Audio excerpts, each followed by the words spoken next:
Hello students, मैं अंजलि पयाल स्वागत करती हूँ आपका आईसीटी वर्चुअल क्लासरूम देहरादून से। कैसे हैं आप सब लोग? उम्मीद करती हूँ आप सब लोग अच्छे होंगे और अपनी लाइफ में बहुत बेहतर कुछ कर रहे होंगे। आज हम बात कर रहे हैं क्लास 12th की केमिस्ट्री की, और जैसा कि 7th चैप्टर यहाँ पर चल रहा है तो उसी 7th चैप्टर के बारे में हम लोग आगे पढ़ेंगे। ठीक है, लास्ट सेशन में हमने सल्फ्यूरिक एसिड की प्रॉपर्टीज के बारे में पढ़ा था, उसके यूजेस हम लोगों ने देखे थे। ठीक है, तो आपने वो रिवाइज किए होंगे घर पे जाके, और हमने स्टार्ट किया था नेक्स्ट जो आपका ग्रुप आ रहा था हेलोजेंस, उसकी बात की थी। ठीक है, तो आज के सेशन में उसी के हम जितने भी उसमें तत्व आएंगे उनके गुणधर्मों के बारे में बात करेंगे, और हम देखेंगे कि किस प्रकार वर्ग में जो उनके गुणधर्म हैं वो बदल रहे हैं। साथ ही कुछ और रासायनिक गुणों की बात वहां पर करेंगे। ओके, आइए चलते हैं स्मार्ट बोर्ड की ओर। तो बच्चों, पी ब्लॉक में सल्फर के बारे में पढ़ लिया था। इसके अलावा इसके अपर रूप देख लिए थे। सल्फर डाइऑक्साइड की बात हुई थी, इसकी प्रिपरेशन, इसके प्रॉपर्टीज, इसके यूजेस हमने देखे थे। ऑक्सो एसिड्स, ऑक्सो अम्लों की बात हुई थी सल्फर के, और सल्फ्यूरिक एसिड के बारे में उसका मैन्युफैक्चर देखा था कॉन्टैक्ट प्रोसेस से, यानी संस्पर्श प्रक्रम में हमने देखा था कि सल्फ्यूरिक एसिड बनता है। ठीक है, जिसमें के अलग अलग चरण आए थे।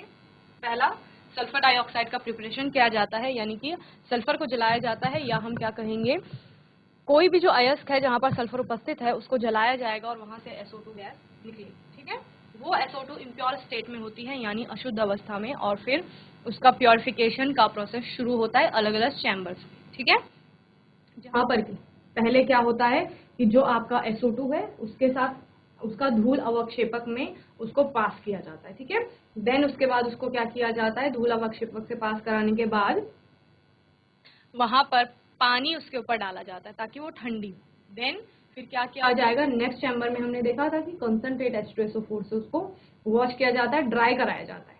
ठीक है, देन आगे उसको चैम्बर में कहाँ भेजा जाता है, V2O5 की प्रेजेंस में ऑक्सीडेशन उसका कराया जाता है। तो ऑक्सीकरण हो जाता है तो SO2 SO3 में कन्वर्ट हो जाती है। नाउ लास्ट चैम्बर जो आपका होता है वहां पर SO2 क्या करती है, SO2 SO3 के रूप में प्रवेश करती है लास्ट चैम्बर में। ठीक है, क्योंकि ऑक्सीकरण हो चुका है, और ऑक्सीकरण के बाद SO3 जब लास्ट चैम्बर में जाती है वहां फिर से कंसंट्रेट H2SO4 डाला जाता है, और जो कि उस SO3 को किसमें कन्वर्ट क्या बना देते हैं, वो बना देते हैं ओलियम, और लास्ट चैम्बर में ओलियम का निर्माण हो जाता है। इस ओलियम की H2O से अभिक्रिया कराई जाती है, या हम क्या बोलते हैं, डाइल्यूशन कराया जाता है, तो वहां पर आपकी H2SO4 बनती है। ठीक है, प्रकार से ये पूरा संस्पर्श प्रक्रम यानी कि कांटेक्ट प्रोसेस हम लोगों ने समझा था। ठीक है, तो लास्ट में H2SO4 आ गया आपका। देन फिजिकल प्रॉपर्टीज देखी थी, जिसमें कि कलर की बात होगी, स्टेट की बात होगी, बॉइलिंग पॉइंट, मेल्टिंग पॉइंट की बात होगी, ये सारा देख लिया था। देन केमिकल प्रोसेस देखा था, डिसोसिएशन किस प्रकार वियोजित हो रही है, तो H2SO4 आपकी H2O प्लस SO3 में क्या हो जाती है, उसका डिसोसिएशन होता है। लेकिन उसके लिए क्या देना पड़ता है, बहुत ज्यादा मात्रा में हीट देनी पड़ती है।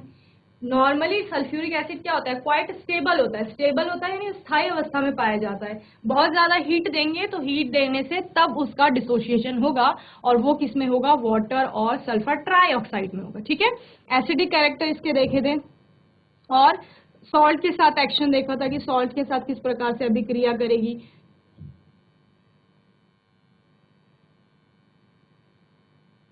और अलग अलग तत्वों के साथ हमने H2SO4 की रिएक्शन देखी थी, और हम क्या बोल रहे थे कि H2SO4 जो होता है वो एक स्ट्रॉन्ग ऑक्सीडाइजिंग एजेंट की तरह, यानी कि ऑक्सीकारक की तरह व्यवहार करता है। और यहाँ पर हम देख रहे हैं कि आपका क्या हो रहा है, सभी तत्वों का ऑक्सीकरण यहाँ पर हो रहा है, यानी कि ऑक्सीजन उनसे जुड़ रहा है। यूजेस देखे थे, यूजेस में फर्टिलाइजर इंडस्ट्री में उसका यूज होता है, पेट्रोलियम रिफाइनिंग में, डाई, ड्रग्स, पेंट्स बनाने में H2SO4 का यूज होता है। वहीं केमिकल इंडस्ट्री में लार्ज नंबर ऑफ क्या होता है, कंपाउंड्स बनाए जाते हैं, ठीक है। बहुत सारी संख्या में कंपाउंड यानी कि यौगिक बनते हैं और उनके निर्माण में, उनका जब प्रोडक्शन होता है, उनके उत्पादन में हम कहेंगे, उनके उत्पादन में कहीं ना कहीं H2SO4 का उपयोग होता है। तो हम कह सकते हैं कि केमिकल इंडस्ट्री में यानी कि रसायन उद्योग, यानी जहां रसायनों का उत्पादन होता है वहां भी H2SO4 का उपयोग किया जाता है। एंड इन मेटलर्जी, मेटलर्जी धातु कर्म जब होता है, धातुओं का निष्कर्षण किया जाता है, यानी अयस्क मिलेंगे, कुछ तो खुदाई होगी और पत्थर मिलेंगे आपको, उनमें आपको लगेगा कोई ना कोई धातु है, कोई ना कोई तत्व है, उसको निष्कर्षित करना है, वहां से निकालना है। तो उसके लिए धातु कर्म किया जाता है। मेटलर्जिकल प्रोसेसेस हमने पढ़ी हैं जैसे कि चैप्टर में पहले, वो होती हैं और वहां पर भी कंसंट्रेट H2SO4 या H2SO4 का उपयोग किया जाता है। तो ये क्या हो गए, यूजेस हो गए सल्फ्यूरिक एसिड के, ठीक है। अब बात कर रहे हैं वर्ग 17 की। किसकी बात कर रहे हैं बच्चों, वर्ग 17, जिसको कि हेलोजन परिवार भी कहा जाता है।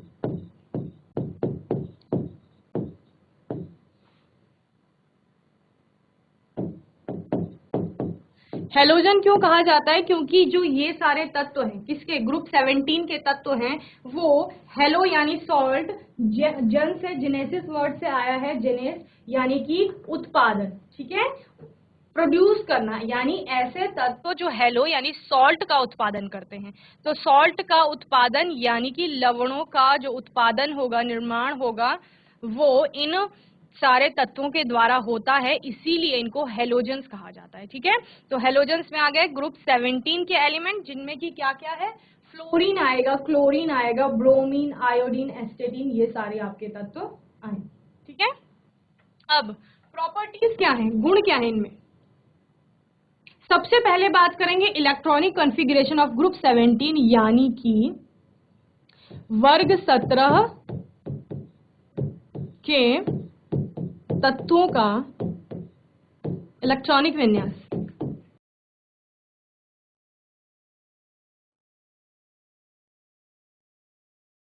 अब बच्चे देखिए, हम इलेक्ट्रॉनिक कॉन्फ़िगरेशन की बात कर रहे हैं, तो इलेक्ट्रॉनिक कॉन्फ़िगरेशन में हम हर बार किसकी बात करते हैं, उस बाह्यतम कक्षा की बात करते हैं जिसका वो इलेक्ट्रॉन कौन सी सबशेल में जा रहा है उसकी बात करेंगे, ठीक है। क्योंकि हम पी ब्लॉक पढ़ रहे हैं, तो यानी कि वो जो आखिरी इलेक्ट्रॉन है वो कहाँ जा रहा है, पी सबशेल में जा रहा है, ठीक है। पी सबशेल में जा रहा है, तो हम बाह्यतम कोश, आउटर मोस्ट शेल यानी कि वैलेंस शेल की बात करते हैं कि उसका कॉन्फ़िगरेशन क्या होगा, समझ रहे हैं। अगर हम यहाँ पर क्लोरीन की बात कर रहे हैं तो क्लोरीन का, और फ्लोरीन की बात कर रहे हैं, तो इन सब का जो परमाणु क्रमांक है वो यहाँ पर दिया गया है। फ्लोरीन का 9 है, क्लोरीन का 17 है, ब्रोमीन का आपका 35 है, आयोडीन 53, एस्टेटिन 85, ठीक है। ये हो गए एटॉमिक नंबर यानी कि परमाणु का क्रमांक। इस एटॉमिक नंबर के आधार पर जब हम क्या कहते हैं, उदासीन जब परमाणु होता है तो उदासीन परमाणु में परमाणु का क्रमांक बराबर होता है प्रोटॉनों की संख्या बराबर इलेक्ट्रॉनों की संख्या, ठीक है। तो इलेक्ट्रॉन कितने हो गए फ्लोरीन में, 9 इलेक्ट्रॉन हो गए। 9 इलेक्ट्रॉन को भरना है, कोशों में भरना है, KLM आप जो कोश देखते हैं उनमें भरना है। तो आप कैसे भरते हैं, 2n² के फॉर्मूले से कोशों में इलेक्ट्रॉन भरे जाते हैं, ठीक है। ऑर्बिटल में भरने के लिए आपने रूल्स पढ़े हैं 11th क्लास में कि किस प्रकार से इलेक्ट्रॉन ऑर्बिटल्स में जाते हैं, ठीक है। तो पहले शेल में भरा जाता है इलेक्ट्रॉन, तो कोश में किस प्रकार से आएगा, K में आपके 2 इलेक्ट्रॉन आएंगे, ठीक है।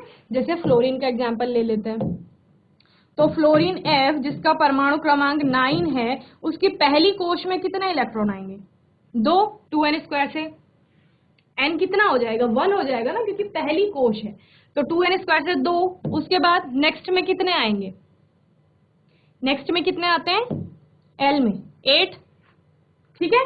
8 आ सकते हैं, लेकिन हमारे पास कितने हैं, 9 है, मैक्सिमम 8 आते हैं, लेकिन हमारे पास 9 है, तो हम कितने रखेंगे, 2। जब पहली कक्षा में आ गए तो दूसरी कक्षा के लिए कितने बचे, 9 - 2 यानी कि 7। तो फ्लोरीन की आउटर मोस्ट शेल में कितने इलेक्ट्रॉन हो गए बच्चे, ये हो गए 7। तो इस 7 के लिए हमने कॉन्फ़िगरेशन देखना है, समझ रहे हैं।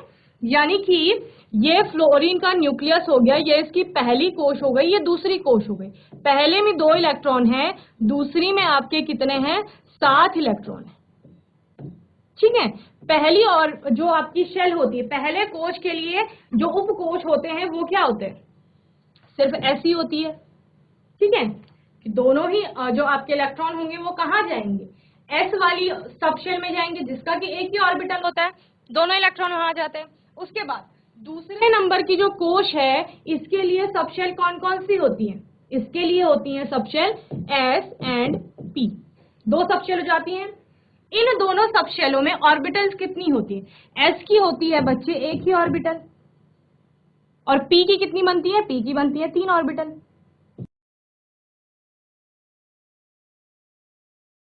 पी एक्स, पी वाई और पी जेड, ये 3 ऑर्बिटल आ जाती हैं। अब इलेक्ट्रॉन क्या है, जो सेकंड शेल में, ये तो पहली शेल का इलेक्ट्रॉन है, कितने हैं 2, दूसरी शेल में कितने हैं 7 इलेक्ट्रॉन है। इन 7 इलेक्ट्रॉनों को हमको भरना है कहाँ, तो इस तरह से क्या कहा बच्चों, 9 इसमें इलेक्ट्रॉन है, उनको किस प्रकार भरा जाता है, एस और पी में इलेक्ट्रॉन भरे जाते हैं।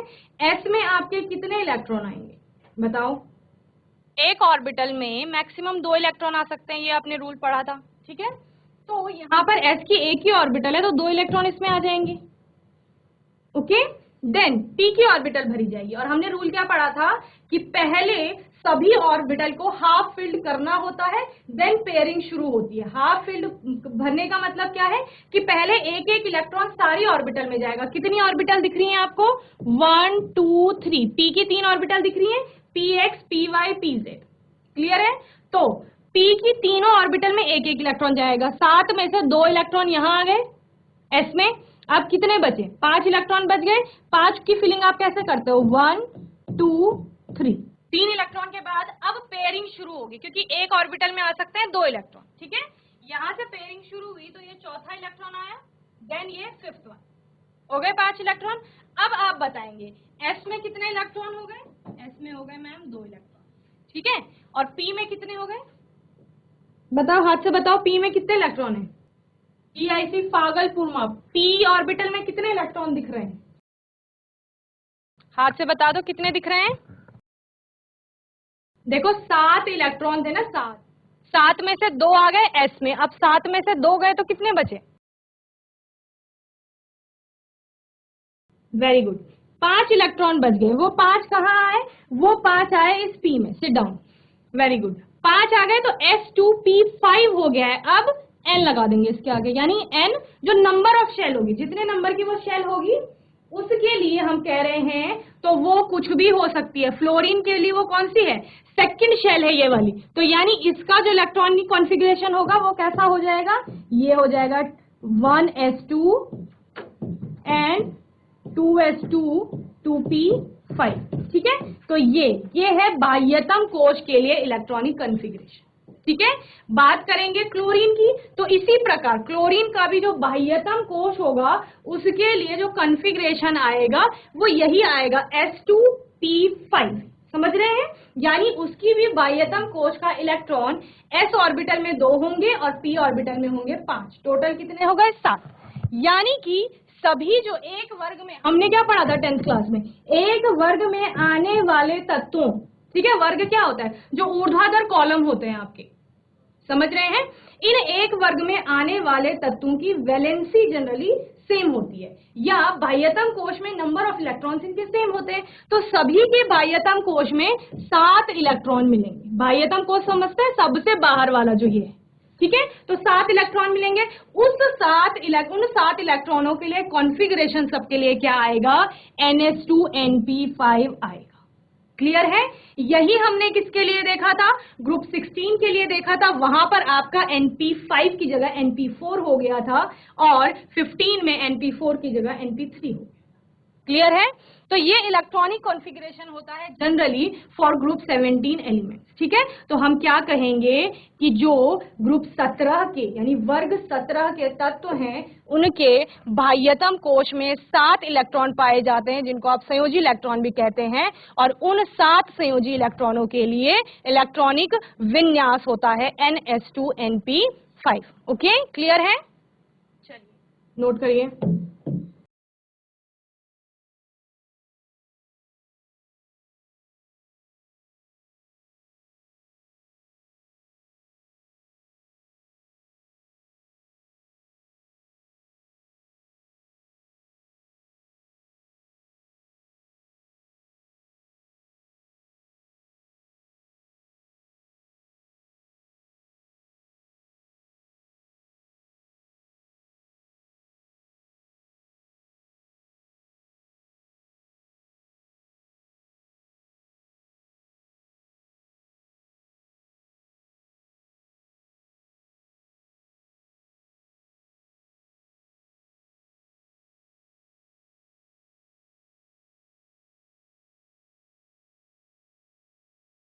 चलिए नोट करिए, ये होता है NS2NP5। तो ये हो गया electronic configuration of group 17 elements, ठीक है। इसी प्रकार आपकी बुक में टेबल दिया गया होगा, उसमें भी आपको इलेक्ट्रॉनिक कॉन्फ़िगरेशन जैसे बताया गया है, तो उसी प्रकार से जैसे आपका फ्लोरीन के लिए आया है 2s2 2p5, बाह्यतम कोश की बात कर रहे हैं, ठीक है। बाह्यतम कोश की ही बात की गई है, जितने भी वर्ग हमने अभी तक पढ़े हैं सब, ठीक है। उसके बाद क्लोरीन की बात करें तो एक शेल बढ़ जाएगी, ठीक है ना। तीसरा कोश भी इंट्रोड्यूस हो जाता है क्लोरीन में, यानी एक और कोश आ जाएगी यहाँ, ठीक है। तो कोशों की संख्या बढ़ रही है। कोशों की संख्या किस लिए बढ़ रही है बताओ? क्योंकि वहां पर नंबर ऑफ इलेक्ट्रॉन्स बढ़ रहे हैं। इलेक्ट्रॉनों की संख्या चूंकि बढ़ रही है, तो इलेक्ट्रॉनों को अब रखने के लिए हमें क्या चाहिए? ऊर्जा के स्तर चाहिए। यही तो बोहर ने कहा था ना कि इलेक्ट्रॉन कहाँ रहते हैं? ऊर्जा स्तरों में रहते हैं। तो ऊर्जा स्तर यानी कोश जिनको कहा जा रहा है, के कोश, एल कोश, ठीक है, एम कोश, तो वो कोश बढ़ रहे हैं। फ्लोरीन में 2 ही कोश थे, 1 और 2। क्लोरीन में एक और कोश क्या हो जाएगा? इंट्रोड्यूस हो जाएगा, तो 3rd। तो वहां पर फिर बाह्यतम कोश के लिए क्या आ जाएगा? कॉन्फ़िगरेशन 2 की जगह क्या लगा देंगे हम बच्चे? 3 लगा देंगे, तो क्या हो जाएगा? 3s2 3p5, ठीक है। यहां पर हो जाएगा 3s2 3p5, ओके। बाह्यतम कोश की बात होगी। देन ब्रोमीन की बात करेंगे तो उसमें एक और शेल इंट्रोड्यूस हो जाएगी, यानी उसमें अब आ गई 4 कोश। तो 4 कोश के लिए चौथे के लिए क्या आ जाएगा? 4s2 4p5, okay. वहीं पर आयोडीन की बात करेंगे तो उसमें एक और शेल इंट्रोड्यूस हो जाएगी। सारे वर्गों में हमने यही गुण देखा था कि एक एक कोश इंट्रोड्यूस हो रही हैं, यानी कि बढ़ रही हैं, ठीक है। और एस्टेटीन के लिए कितना हो जाएगा बच्चे?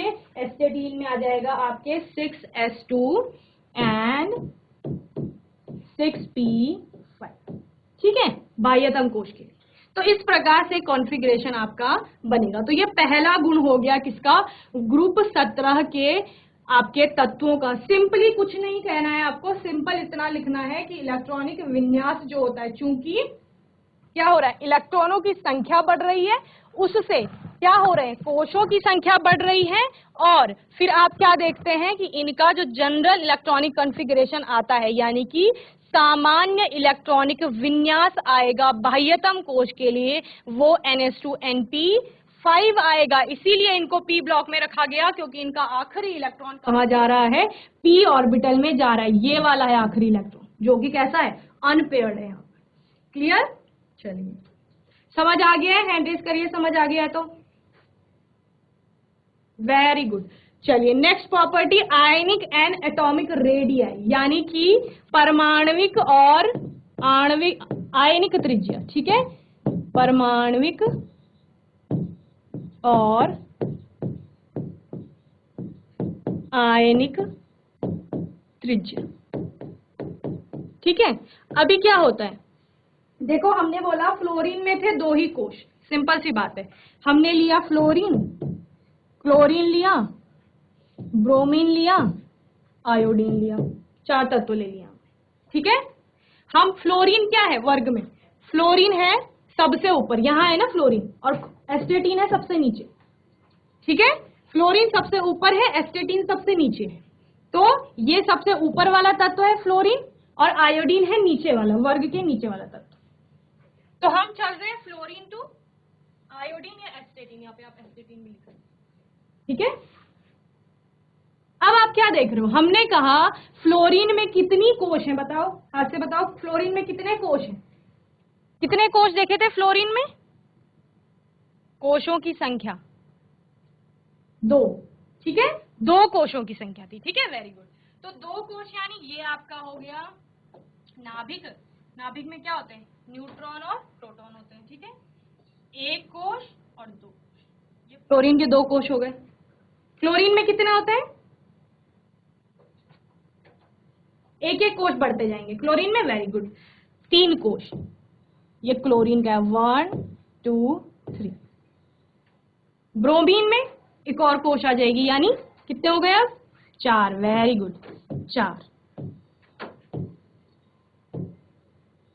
देन आयोडीन, आयोडीन में वेरी गुड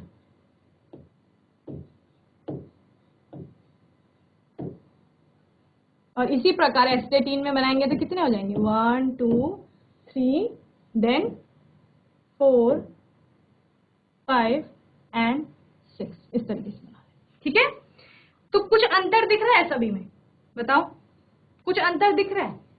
क्या हो रहा है? आकार बढ़ रहा है ना, बोलो आकार बढ़ रहा है, हैंड रेस करिए आकार बढ़ रहा है। तो फ्लोरीन से एस्टेटीन तक जाने पर आकार बढ़ता हुआ दिख रहा है आपको, परमाणु का दिख रहा है। परमाणु के आकार के बढ़ने से क्या तात्पर्य है कि परमाणु की त्रिज्या बढ़ रही है। त्रिज्या क्या है? त्रिज्या ये है न्यूक्लियस से इस बाह्यतम कोश तक की दूरी, यही होती है। न्यूक्लियस ये हो गया, इससे बाह्यतम कोश तक की ये दूरी, ये त्रिज्या है। क्लोरीन के लिए ये है इसकी रेडियस, ब्रोमीन की ये हो गई, ये आयोडीन की हो गई, ये यहाँ एस्टेटीन की हो गई। ठीक है, तो हमने क्या देखा, जैसे जैसे परमाणु का क्रमांक बढ़ा, ये 9 था, इसके बाद क्लोरीन का कितना हो गया 17 हो गया, ब्रोमीन का 35 हो गया, देन आयोडीन का आपका 53 हो गया और एस्टेटीन का 85 हो गया। तो जैसे जैसे परमाणु का क्रमांक बढ़ रहा है, वर्ग में ऊपर से नीचे चलने पर हमेशा बात होती है। वर्ग में ऊपर से नीचे, वर्ग में ऊपर से नीचे से क्या तात्पर्य है? वर्ग में फ्लोरीन से एस्टेटीन तक हम जाते हैं। ये फ्लोरीन से 9 से लेकर हम 85 तक चल रहे हैं, यानी परमाणु का क्रमांक बढ़ रहा है। और जैसे जैसे परमाणु का क्रमांक बढ़ता है वैसे वैसे परमाणु का क्रमांक यानी उदासीन अवस्था में प्रोटॉनों की संख्या इज इक्वल टू इलेक्ट्रॉनों की संख्या, यानी परमाणु क्रमांक बढ़ रहा है, परमाणु में इलेक्ट्रॉनों की संख्या बढ़ रही है। अब इलेक्ट्रॉनों को रहने के लिए जगह चाहिए, और वो जगह कैसे मिलेगी? उनको ऊर्जा के स्तर चाहिए रहने के लिए, और वो ऊर्जा के स्तर क्या है? कोश हैं, और कोशों की संख्या बढ़ रही है। तो क्या कहेंगे, जब हम परमाणु में क्या करते हैं, फ्लोरीन से लेकर के वर्ग 17 में फ्लोरीन से लेकर एस्टेटीन तक जाते हैं, यानी ऊपर से नीचे चलते हैं, तो हमें परमाणु के क्रमांक में वृद्धि होते हुए दिखती है, क्योंकि परमाणु का क्रमांक वहां पर बढ़ रहा है, इलेक्ट्रॉनों की संख्या बढ़ रही है। इसके कारण क्या होते हैं? कोशों की संख्या बढ़ती है, और परमाणु के आकार का बढ़ने का तात्पर्य है परमाणु की त्रिज्या बढ़ रही है। ठीक है, यही सेम आयनिक आयन्स बन जाएंगे, तो आयनिक त्रिज्या में भी यही कहोगे। तो क्या होता है? सिंपल सी बात, वर्ग 17 में जैसे आपने वर्ग 16, 15 सब में पढ़ा, 13, 14 में देखा कि वर्ग में ऊपर से नीचे चलने पर सिर्फ आप तत्वों को बता देते हैं कि फ्लोरीन से एस्टेटीन तक चलने पर परमाणु का क्रमांक बढ़ रहा है, इस वजह से उसका आकार और परमाणु की त्रिज्या भी क्या हो रही है? बढ़ रही है। क्लियर है? समझ आ गया? हैंड रेस करिए।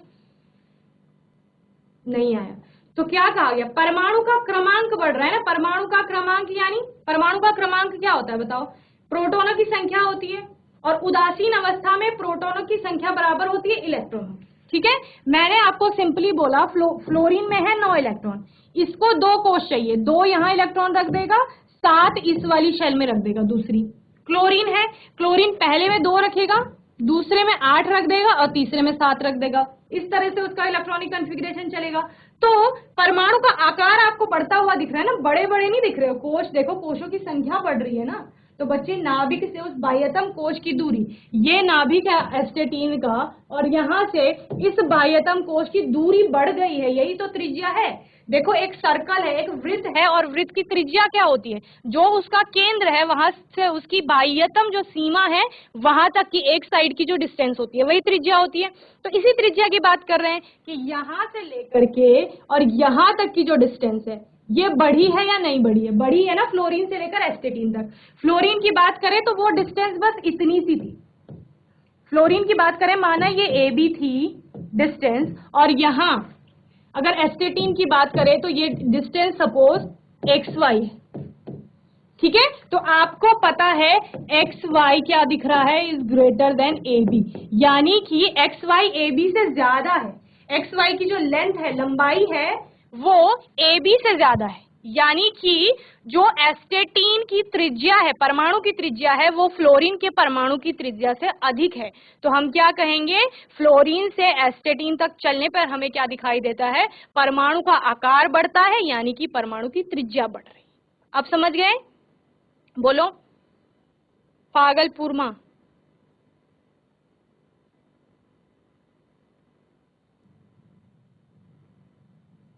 समझ आ गया है तो हैंड रेस करिए बच्चों। Very good. तो जब पूछा जाएगा तो आपको हैंड रेस करना है, ठीक है।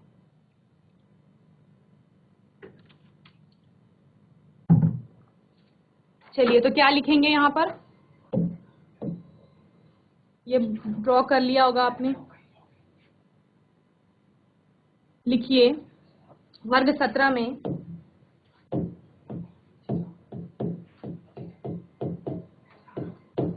हिंदी में पढ़ते हैं, हाथ उठाएंगे हिंदी में पढ़ते हैं अगर तो।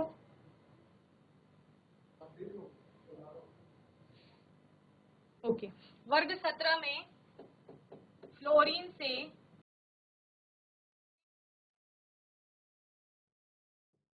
चलने पर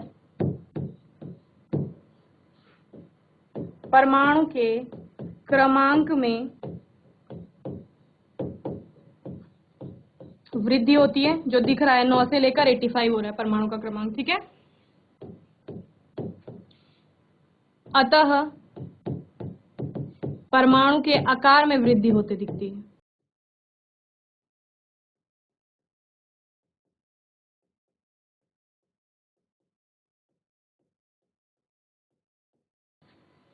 ठीक है,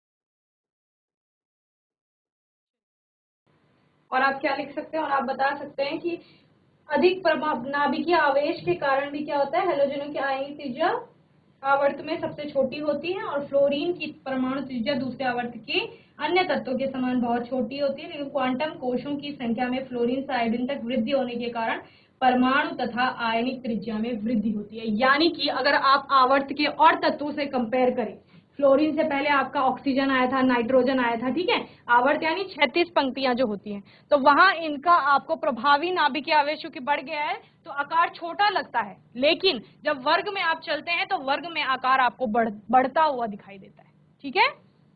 चलिए, नोट कर लिया है?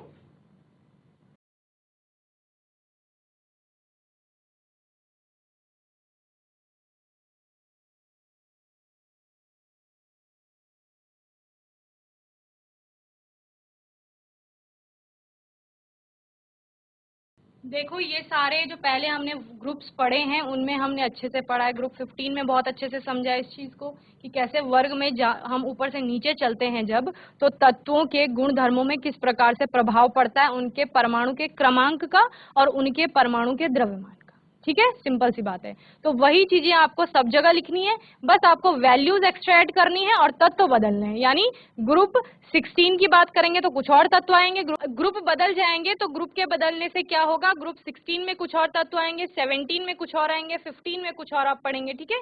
तो इस तरीके से ग्रुप बदलते जाएंगे, तत्व बदलते जाएंगे, गुण धर्मों में बदलाव लगभग समान होगा, ठीक है। कहीं कहीं पर एक्सेप्शनल केस आप देखेंगे, अदरवाइज सारे गुण आपके लगभग समान होंगे। चलिए, नेक्स्ट प्रॉपर्टी की बात करते हैं, आयनाइजेशन एंथैल्पी। अब ये क्या है, आयनन एंथैल्पी बहुत अच्छे से समझाया था आपको।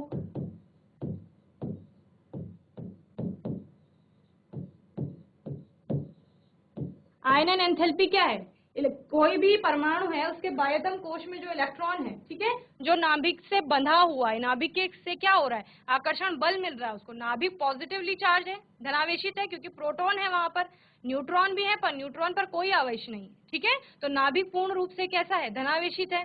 इलेक्ट्रॉन पर कैसा है, इलेक्ट्रॉन पर ऋणावेश है। तो इलेक्ट्रॉन और प्रोटॉन चूंकि कैसे हैं, ऑपोजिटली चार्ज है, यानी विपरीत आवेश है, तो उनके बीच में लगेगा अट्रैक्शन का फोर्स, आकर्षण का बल, यानी नाभिक के और बाह्यतम कोश के बीच के इलेक्ट्रॉनों के बीच में, बाह्यतम कोश में जो इलेक्ट्रॉन है उनके बीच में क्या रख रहा है, बल लग रहा है। उस बल को हमें तोड़ना है। क्यों तोड़ना है, हमें उस इलेक्ट्रॉन को बाहर भेजना है। समझ रहे हो, कोई परमाणु है, ये इसका नाभिक है और इसकी ये बाह्यतम कोश है, सपोज यहाँ पे इलेक्ट्रॉन है, ठीक है। तो इस इलेक्ट्रॉन को बाहर निकालने के लिए हमको देनी पड़ती है एनर्जी, यानी कि ऊर्जा। तो जितनी एनर्जी देनी पड़ेगी उसी को आप आयनन एंथैल्पी बोलते हो, ठीक है। फ्लोरीन के केस में दो ही कोश है, तो जो बाह्यतम कोश है उसका इलेक्ट्रॉन नाभिक के बहुत पास है। एस्टेटिन की बात करोगे तो वहां पर आपने क्या बोला, वहां पर आपने बोला कि 6 कोश इंट्रोड्यूस हो गई है और ये बाह्यतम इलेक्ट्रॉन इतना दूर चला गया है बाह्यतम कोश का, तो इस इलेक्ट्रॉन को अब निकालना इजी हो जाता है।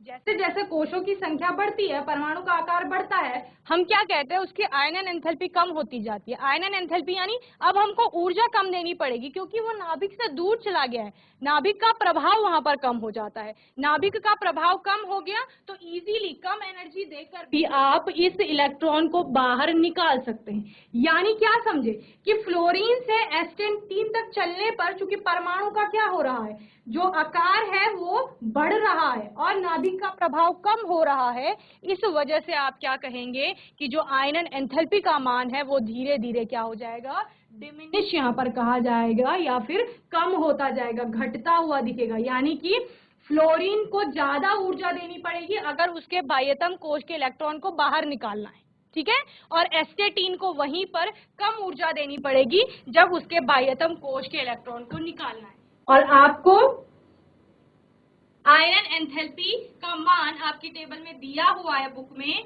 जहां पर 1680 फ्लोरीन के लिए है, क्लोरीन के लिए इसकी वैल्यू है 1256, ब्रोमीन के लिए है 1142 और आयोडीन के लिए है 1008। तो यानी जो आयरन एंथैल्पी का मान है वो कम होगा, कहाँ, फ्लोरीन से आप नीचे की ओर यानी वर्ग में ऊपर से नीचे चलते हैं तो क्या लिखेंगे,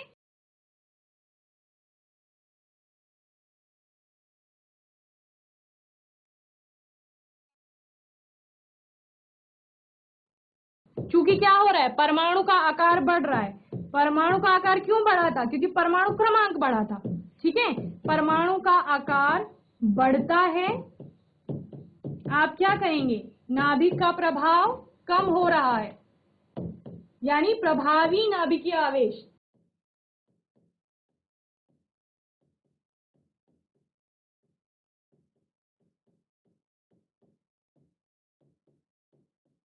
नाभिक का प्रभाव कम होता जाता है, अतः क्या होगा, आयनन एंथैल्पी का मान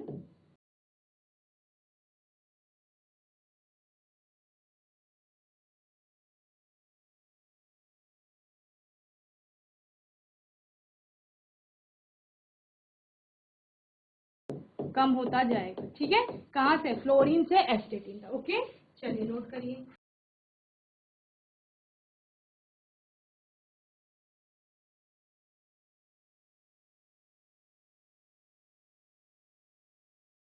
तो बच्चों आज के सेशन में हमने वर्ग 17 के तत्वों के कुछ गुणधर्मों को समझा।